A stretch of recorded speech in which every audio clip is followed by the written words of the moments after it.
Wondering why you're reaching middle age and your belly fat seems to be like an unstoppable train? Uh-oh, Belly Fat sounds like a rock band in the 70s. Here's their big hit called I Feel Bloated.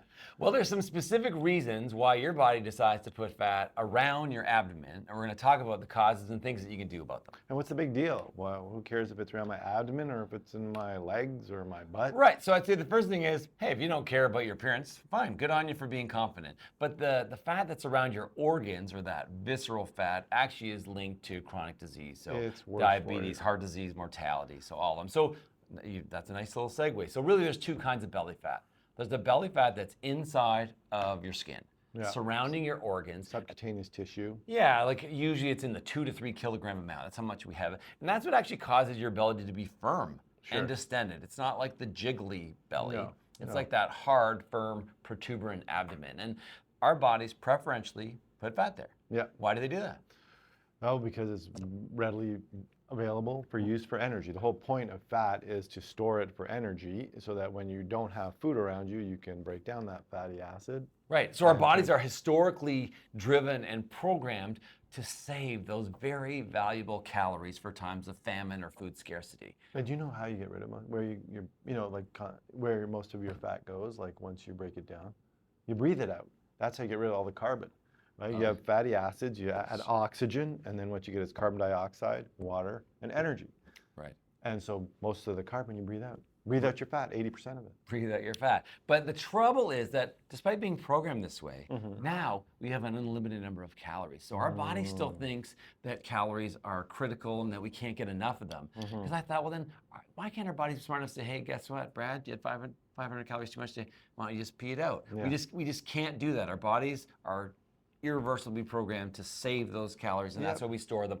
But as we get older, where we put the fat changes. So when you're younger, a lot of times the fat goes into subcutaneous areas, like your hips and your thighs, and Your throughout legs. your body, your legs, like a little bit, even your arms, a little bit around your organs. But as we get older, more of it goes not only around our organs, but also in the subcutaneous tissue around our abdomen. And there's really 5 causes. Well, and that's a problem, right? The whole is a idea is the problem. visceral fat is much more dangerous way more because it dangerous. leads to insulin resistance. It's It metabolically active. It's way more metabolically active. Yeah. And it leads to inflammation. Yes. And like historically, it was a good thing to put it there because that fat is much more readily available. Right, to you can break it mobilize. down quicker, get your blood glucose up, fight So or it's a flight. good thing to have this visceral fat as we aged 100,000 years ago. if Not we were anymore. around back then. You got skip the dishes now or DoorDash or whatever. You Yeah. can get calories whenever you want. Uber Eats, right? So it was a good thing. I like that we mentioned all of them there. Yeah, we had to stay. We had to mention all of them. Instacart. Okay.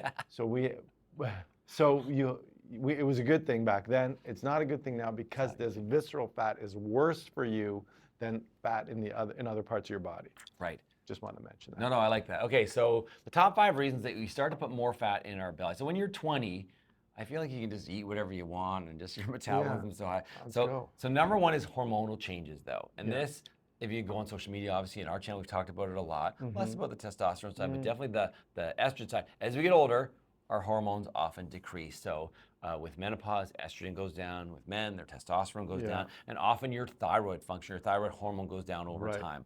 And these all drive not only your metabolism, but also where fat is deposited. I saw a cool thing about the thyroid hormone is like the volume button on your metabolism, right? Yes. More thyroid, you turn up your metabolism. Right. Low thyroid, your metabolism goes way down. Right, so hormone changes is probably the first reason why more of the fat that you're accumulating is being deposited in and around your abdomen. And we've seen this with some people who have endocrine or hormone disorders. Some of the signs of those disorders are this sort of rounded midsection is one of the signs or symptoms. Like that a you hallmark. See. Yeah. Yeah. Not the card. Not the card. All right. That. Number 2. Number 2, sarcopenia. Well, we've talked about sarcopenia before. That's sort of obligatory muscle mass loss that happens to human beings as we age. Thanks a lot. Okay. And part of this is because of hormones. Yeah. Part of this is because your activity level goes down. Yeah. Right. So it's a whole part host of it is reasons. just aging. Right? It's just the programming of your body is that muscle mass goes down as you age. Right, so you have less muscle. Muscle is metabolically active tissue. This contributes to your basal metabolic rate. So this goes down. This is going to lead to increased calorie saving, and those calories get deposited as fat around your abdomen. Okay. The third one, This Wow. stress and cortisol. Yeah, and how much do we talk about stress and cortisol? Stress and cortisol, which results from stress, Right.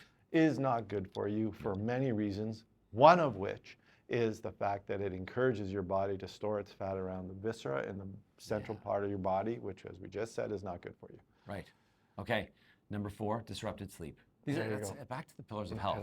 Maybe that's why the pillars of health work. It's one of the mechanisms is this sort of belly fat thing. Yep. So disrupted sleep can lead to things like inflammation and altered cortisol. It also can actually reduce the amount of leptin that you have, which is a satiety hormone in your body. So again, you're going to have more calories than you need, and this preferentially deposits them around your abdomen as we get older. Counterintuitive is it? Because you would think, well, you know what? If I sleep less, I'm moving more, I'm running around more, I should be losing weight. Yeah. You'd be wrong. You'd be wrong. Disrupted sleep is going to lead to increased weight, and unfortunately, a lot of it around the belly as we age. Yeah.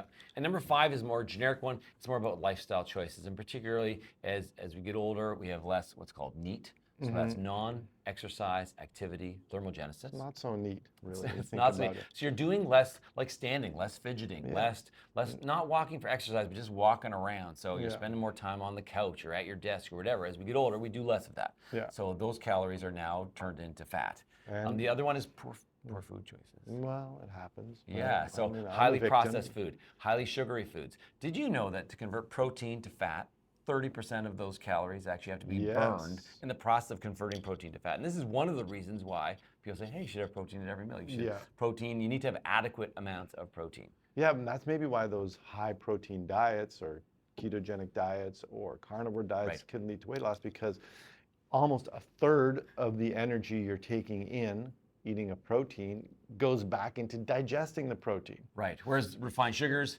easily made to fat, and then obviously fat is the easiest to make to fat because it's already fat. 0% of energy takes to convert fat to fat. And I think that was actually the impetus for a lot of low-fat diets. They're like, well, listen, fat just easily becomes fat because it's already fat. Yeah. Maybe get rid of the fat. Carbs, they're about like 5 to 10% of the energy goes back into digesting them, but good studies to show ultra low-fat diets are not better than any other things because of the fillers that they put back in them. Yeah.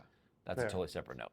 Okay, so now you know the top 5 causes. But really why you're here is not, at the end of the day, you don't really care why it's there. Just how to stop it. You just want it to not accumulate or to go away, for Pete's sake. Yeah. So can I just go do a bunch of sit-ups, a bunch of stomach crunches to get rid of my belly fat? So that is a very good question, Paul. You're talking about a term called spot reduction. Spot reduction, like you clean a carpet. Right. So what I would say is sit-ups are really good for strengthening your abs, improving the endurance that you have for core abdominal activity, which I think are really good for you. Helps your back. It's good to have strong core. Yeah. Good for your balance, good for a host of things. Won't that get rid of my belly fat? No, it doesn't work like that. So the muscles of your abdomen, as they're doing exercise, they don't get to just say, hey, it would make more sense to me, though, actually, now that we're not calorie scarce. Yeah. If somehow your muscles say, well, this fat's right here, wouldn't that be easier my like neighbor. for transport costs and whatnot? Why wouldn't I borrow a cup of sugar from my neighbor? Why don't I go across the road down the street? Right. So it's not true. So unfortunately, abdominal fat is actually very stubborn and often resistant to losing that kind of weight. So no, you can't do spot reduction. But what I would say is that if you were aspiring for a six-pack, everybody has a six-pack. If you lose enough fat over top of your abdomen, eventually there's a six-pack under there in all of us. I know. I feel like I aim for a six-pack, but I get a keg. Okay. Or I aim for washboard abs, but I get a Maytag front loader down there. Okay. Try hard, but I just... Okay, so what I would say is no to spot reduction. One, I think that is key part to losing abdominal fat is you have to have a calorie deficit. Well, that's an obvious one. It seems obvious, but I would say sometimes I have people come to my office, they're like, you know what, barely eat anything, and I'm not losing any weight. Yeah. So you need to have not just a calorie deficit. It's not just about stopping eating, because actually there are good studies to show that fasting changes your basal metabolic rate. It actually reduces your leptin, does all sorts of things. It makes you actually more hungry, and then you rebound. And super fasting beyond just short periods of time for health benefits does not really work. No, but I love the calorie reduction. I'm not going to dive into it today, but on a different video, it's the first law of thermodynamics. Right. Energy cannot be created or destroyed, just change from one form to another. Right. Love that law of thermodynamics. Thank you very much. James Joule and Helmholtz, I think, were the two main guys that contributed to that. But in any case, you can't, biology is not allowed to break the law of physics just because it's a different arm of science. Right, that's not allowed. In the calorie deficit, what I would say is eat more real food. Yeah. Eat more whole foods. Yeah. Eat a balance. Yeah. Get your fiber on. Get adequate fiber, adequate protein, Yeah. a balance of fruits and vegetables. Yeah. And try to avoid the sugary snacks and the ultra processed foods, which you've talked about And before. the alcohol, you gotta say it. And That's the- another one and that alcohol. contributes to the belly fat. Empty calories. Okay, the other one is exercise. So when it comes to exercise, we talked a little bit about spot reduction, but exercise is a key part because it not only increases your muscles, and muscles are metabolically active. Yeah, even just sitting there, because you have muscles, you're using up more energy. Right, so your basal metabolic rate goes up because you have more muscle. So resistance training as we get older cannot be emphasized more in a safe setting. But yes, we all should be lifting weights a couple times a week. You don't have to be at the gym all the time. You don't have to lift maximum weight. You can do lighter weight to more reps. Right, and then some type of balanced cardio, not only for your heart fitness, because you do typically prolonged exercise and you burn more calories that way. So it's really two types of exercise when you're going to the gym. You're thinking of your strength training and you're also thinking of your aerobics. Yep. Next. Aerobics are hard for me. That's the first one I like to skip. Yeah. I'd rather just do the strength training myself. Personally. Like aerobics class? I'm not a big fan of the whole aerobics. You don't like treadmill, you don't like the bike, you don't like, no. Well, I mean, I don't mind. What about telemarking, like cross-country skiing? I don't mind that, actually. I haven't done it in 30 years, but yeah. Downhill skiing I really enjoy. It's not a lot of aerobics to that. So anyways, two types of exercise, your strength training and your aerobics, get those on. Yep. Okay, next, stress reduction. Wow, yeah, that's the toughest one to do. Yeah. Trying to do all these things stresses me out. Yeah, and because of time constraints. And so, yeah, you got to do your best, identify the things that are stressors. And world news these days. Yeah, turn off the news. Holy smokes. It's, I don't remember a time ever in my life where my wife and I barely watch the news. It's so stressful. We're like dodo. We just put our heads in the sand and just try. It's too stressful. But yeah, try to identify your stressors. Do what you can, whether it's meditation, mindfulness. Find some things that you love. Spend time with people who are kind and thoughtful. You know, surround yourself with a team of stress reducers. Watch Talking with Docs. Watch Talking with Docs. Okay, better sleep. Prioritizing your sleep has unlimited health benefits, and one of them is reducing fat and belly fat.